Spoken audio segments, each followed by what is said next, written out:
Ek is die lem van 'n bejaarde moordenaar, vry van vrees. Ek is klein in die oë van ander en het geen wil van my eie.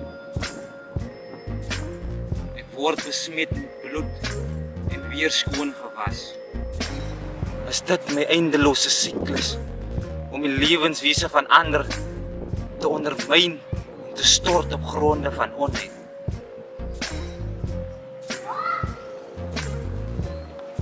Kyk elke hart wat in die pad staan van my waghalsige meester, maar ek word versorg.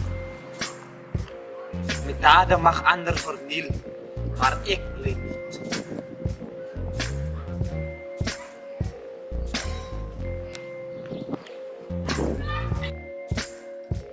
Later word ek vasgevang tussen mure van sonde, sonder 'n manier om te ontsnap.